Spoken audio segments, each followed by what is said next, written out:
Hey everyone! Well, welcome to lesson one of the Advanced Modern Drumming course. I'm so happy to be here with you. We're going to cover a lot of different styles, different techniques, everything that's going to allow you to be the best modern drummer that you can possibly be, especially in today's marketplace where you have to be really versatile and you have to really know a lot of stuff really well too, stuff from tradition but also bringing it up to where we are in our modern playing today with modern instrumentalists and modern styles and so on and so forth. The first area that I'm going to start out with is just talking in general about the setup and the kit and some tuning and that sort of thing. Right now, you're seeing a kit that's sort of a generalized setup. The reason why it's a general setup is because I'm going to be playing a lot of different styles for you over this entire course.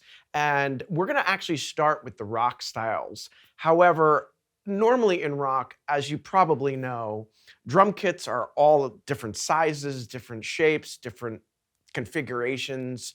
We're going with a simple setup today for the reason of, again, getting into different styles and how they work into those different genres like that. But I want to talk a little bit about the setup for the rock styles, and each lesson that comes up with a different genre that we're going to cover, I'm going to talk about the setup and the tuning and that sort of thing.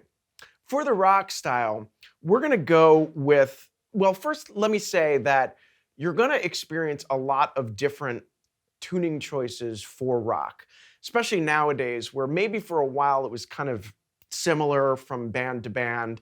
But nowadays, there's a lot of different choices. So, as you know, there's so many different bands and so many different drummers in our history that it's hard to really trace exactly what you want as your setup.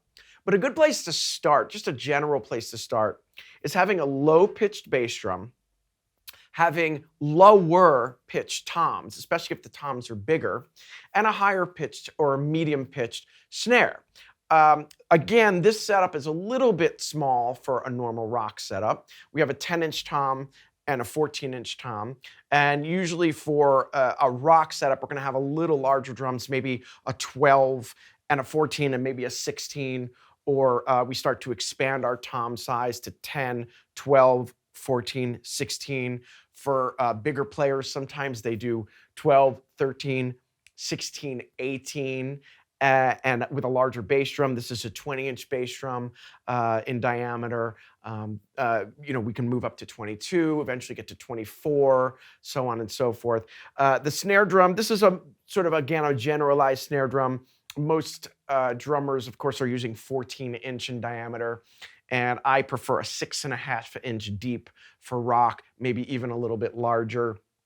And again, the more you start to expand what you do in the rock genre as far as the type of style, maybe it's a little heavier, maybe it's a little more progressive, the drums usually start to expand, the size of the drum set expands. So then you could start working in an 8-inch drum, some of you have an 8, 10, 12, maybe even some concert toms or some smaller drums up here. Again, more floor toms. And then, of course, there's an endless amount of ideas for cymbal setups. Most of the time we use a 14-inch hi-hat off to our left. This one happens to be a dark, crisp hi-hat from Paiste, and I happen to like the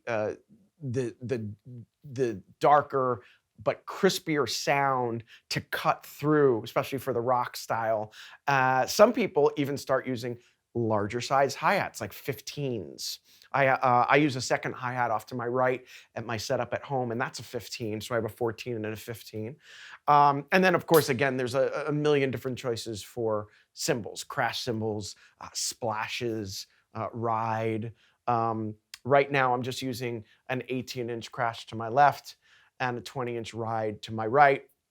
This is a little bit of a darker crash. Sometimes with the 18s or the larger crashes, we get to playing a little bit darker to have a bigger body of a sound. Some people that just have one crash like this, again, we're using the smaller setup, but some people have the tendency to use a 16 or a 17 off to the left and then move this 18 or 19 off to the right. And then, of course, we start adding on from there, possibly maybe another crash over here.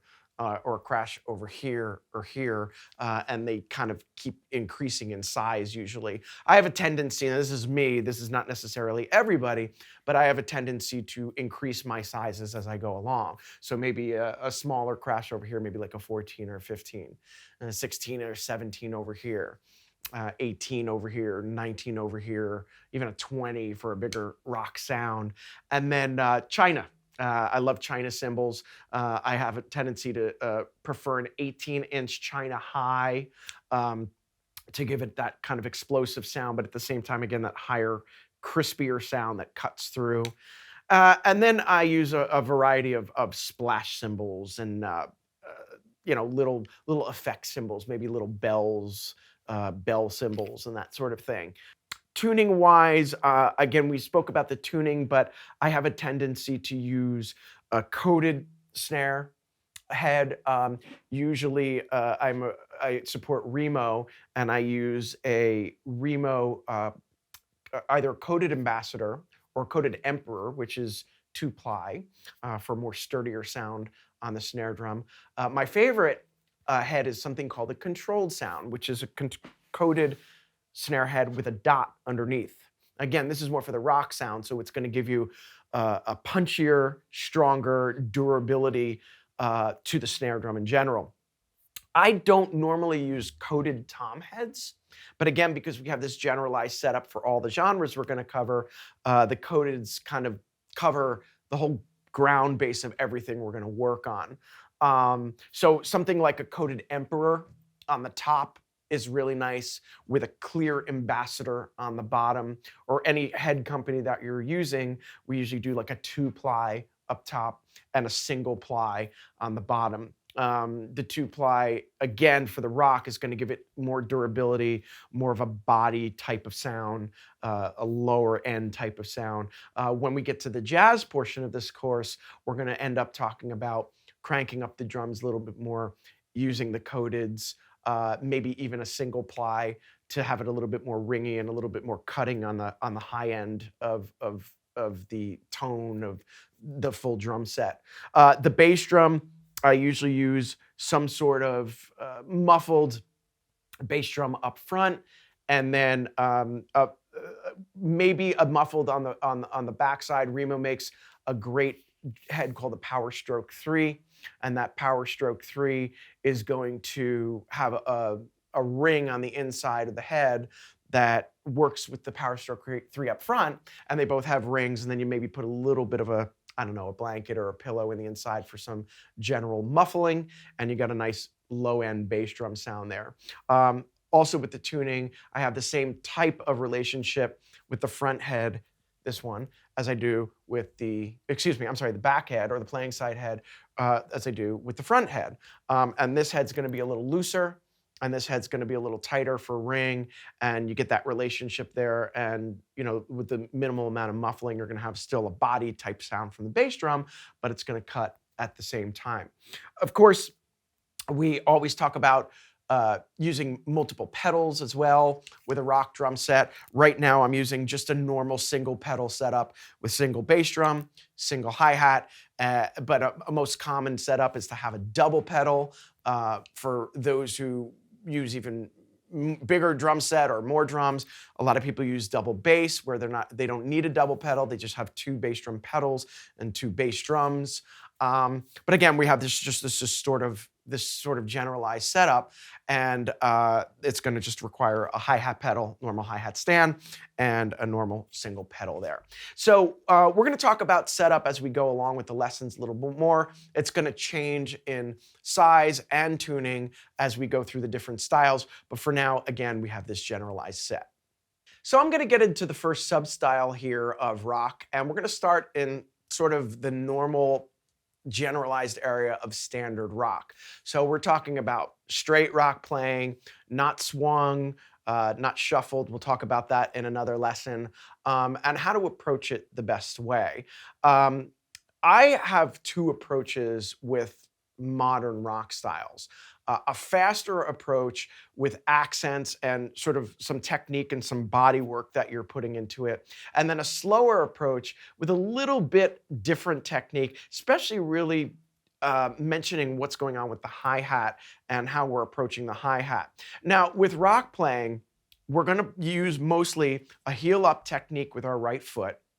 So we're not gonna put our foot down and we're not gonna wave it. We're gonna get up and we're gonna stomp on the pedal. I have a tendency to pull the foot back a little bit more on the pedal. So I'm doing a full stroke, but also the beater is not staying on the head. It's not buried. It's a full stroke, but it's coming off a little bit to let the bass drum breathe. And I'll show you how that looks right now.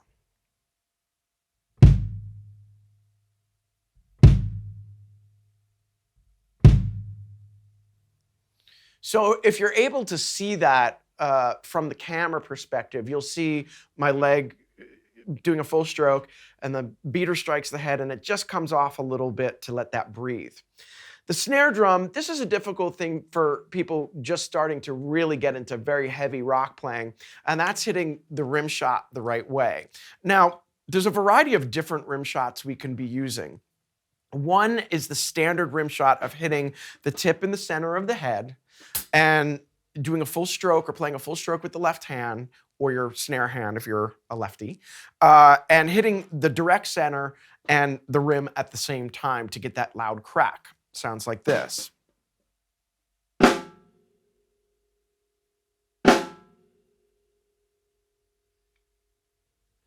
Now, depending on the sub-style we'll be talking about through this course, rim shots are gonna change in sound, in tone, in position. And there are some rock players that feel like they wanna pull the stick back a little bit to hit it more like here, and that's all right. We'll talk about that again in some sub-styles coming up. But there are even some players that use a heavier stick instead of a regular 5B or a medium-sized stick, and go further up the snare head to hit the tip almost over the top of the center where you're hitting more of the drumstick on the whole snare like that. And that really gives it a large sound. For the sake of this video, I'm gonna stay in the center of the drum. So when my hands cross over each other, it's gonna look something like this. Now, what we're gonna talk about predominantly going forward from here is what's going on with the hi-hat. Now, as you know with rock styles, the hi-hat is just gonna start off playing just standard eighth notes, 1 and 2 and 3 and 4 and. But depending on the tempo that you're playing at and the type of music you're playing too, our right hand technique is going to change a little bit. So the first groove I want to cover is the usage of accents on 1, 2, 3, and 4 on your downbeats using the molar technique, which is the motion of the arm with the whip stroke and the tap coming up, the 2-stroke molar, and bringing out those accents a little bit more. I'm going to go over to our little trusty iPad over here, write down our standard rock beat with the accents, and you'll see what we're talking about. So the first drawing you see in this diagram is just the standard rock beat. Again, accents on the downbeats, and the idea of using the molar technique for those accents. So I'm going to show you that technique right now on the hi-hat. 1, 2, 3, 4.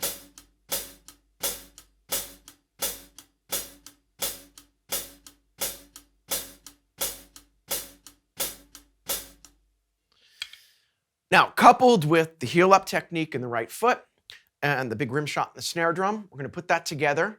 I'll play it at that tempo, and then I'll play a little bit faster. Here you go. 1, 2, 3, 4.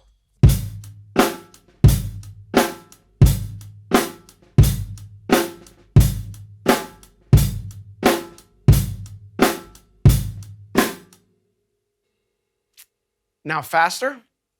1, 2, 3, 4.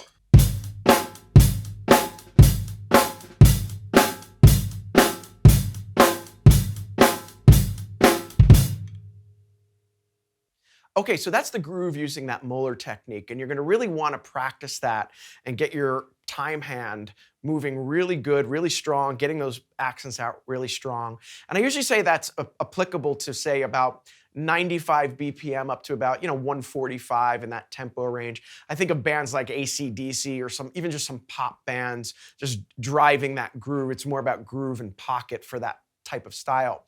Now, if you start to get into, say, like a grungier feel, like a Pearl Jam, Stone Temple Pilots, even like an old style like Zeppelin type of feel, Deep Purple, when they're slowing it down more and getting that sloshier rock sound. I move toward playing the hi-hat a little more open, and I also move toward playing every note with an accent. So rather than using the Moeller technique, everything is nice and loose and strong and playing it wide open like this. So here's how that would sound. 1, 2, 3, 4.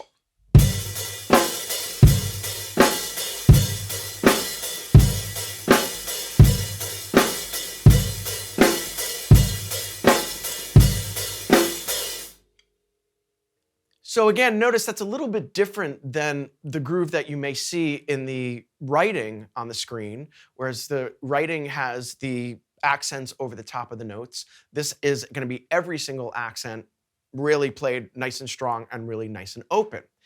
Now, to develop this, if you saw the first modern drumming course, you would have seen the development of playing some partials or some grid work with these feels. And that's exactly what I would do, is I would start playing all the different partials of the 16th note, at least starting with the first four, the downbeat, the E, the and the with these two types of grooves. All right, so what you see on the screen here are what we call partials, or part of the grid for the 16th notes. We have the downbeat, we have the E, we have the and, we have the Now, I'm actually going to take the first way of playing the accents against this so you could see the Moeller technique against how these fall. I'm going to play 2 measures each, and what you want to work on is making sure that you don't change any of the technique at all when you play this. The heel up, the rim shot and the snare, and especially the movement of the Moeller. That needs to stay exactly the same each time. So here's how that would look and sound. 1, 2, 3, 4.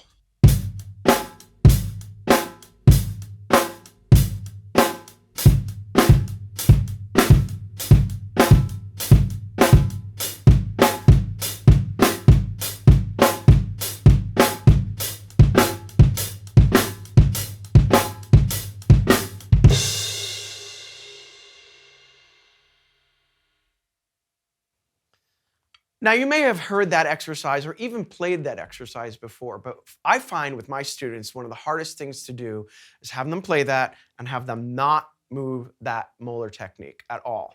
Really work on the pocket, really work on consistency of sound and groove. There are other grid notes that you could play. You may have seen in the modern drumming course, the first one, and the combinations are endless. But start with these 4, and again, work on that technique. Now, the same exercise, slowing it down using the open hi-hat and all those accents will sound like this. 1, 2, 3, 4.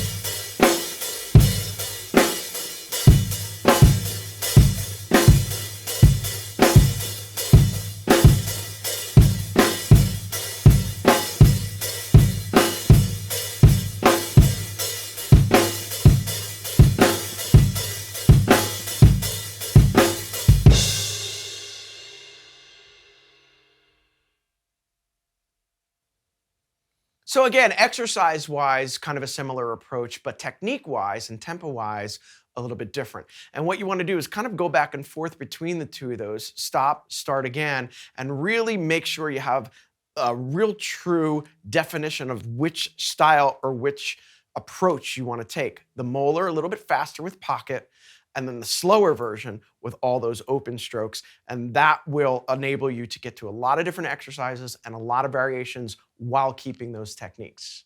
So as we go through this course, we're going to start talking about different forms of rock, and we're going to start working to a halftime 16th note rock next. See you on the next one.